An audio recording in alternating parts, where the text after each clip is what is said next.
5 different idioms that you could use on a day-to-day life. Ladies and gentlemen, this is Mr. Muhammad Kamal Tahun, and in today's video I'd like to share 5 different idioms. I'd like to introduce 5 different idioms that you could have under your belt. Number 1, you live and you learn. You live and you learn.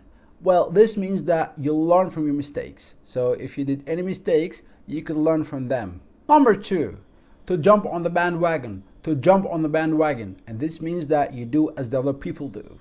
Number 3, to give someone the benefit of the doubt. To give someone the benefit of the doubt. And this means to decide to believe someone even if you're unsure that they are true. Number 4, to give someone the cold shoulder. To give someone the cold shoulder. And this means that you ignore someone intentionally.